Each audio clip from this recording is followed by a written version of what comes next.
உலகம் தோன்றிய காலத்திலிருந்து யாரையும் நம்புறதெல்லாம் கிடையாது. அவங்களுக்கு தோன்றத அவங்களுக்கு செயல் பண்றத பண்றாங்க.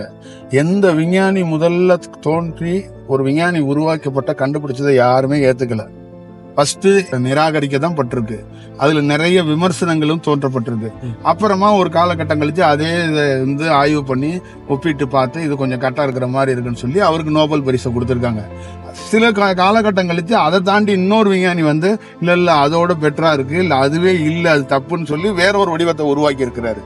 இப்படித்தான் இந்த உருவாக்கம் மீண்டும் மீண்டும் மீண்டும் மீண்டும் ஒரு செயல் வடிவத்துல இருக்கு. ஆனால் யாருமே ஒரு பொருளை உருவாக்குறவங்க அந்த பொருளாவே மாறல.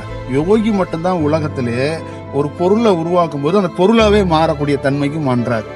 ஆதிசங்கரர் உருவானாரு, சன்னியாசி. அப்ப ஆதிசங்கரே போய் ஒரு சன்னியாச பரம்பரையிலயும் இருந்திருக்கிறாரு.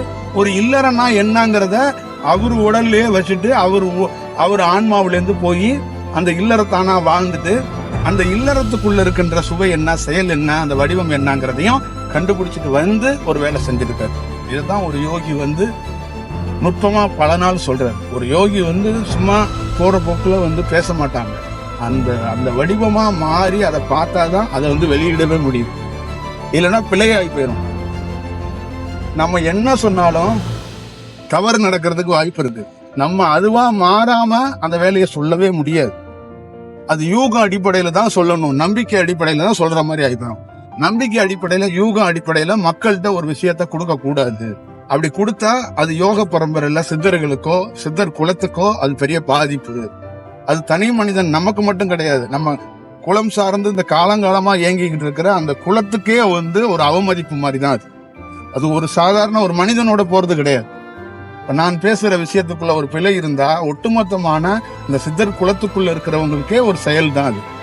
அப்ப அந்த செயலை மாறாம ஒரு வாக்க சொல்லவே கூடாது. அது சொன்னா மன்னிக்க முடியாத குற்றமாய் போயிடும். இதை மக்கள் ஏத்துக்கிறதுக்கு, இதை புரிதலை ஏற்படுத்துறதுக்கு ரொம்ப காலம் பிடிக்கும். சொல்ல வேண்டிய செயல் நம்ம சொல்றோம். பல பேருக்கு தியானத்துக்குள்ள இருக்கிறவங்க இது இப்படி இல்லை அது அப்படி இல்லைன்னு அவங்க படிப்பு ரீதியாக ஒரு செயல் வடிவத்துக்குள்ள அவங்க தர்க்கம் பண்ணலாம், வாதம் பண்ணலாம்.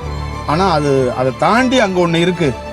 அந்த மாதிரி வாதத்துக்கு தர்க்கத்துக்கெல்லாம் எல்லா இடத்துக்குள்ளேயும் எல்லா செயலையும் ஒரு யோகி எமோஷன் ஆகி சொல்ல வேண்டிய அவசியம் இருக்காது. உண்மை தத்துவங்கிறது இதுதான். அதுதான் செயல் வடிவம்.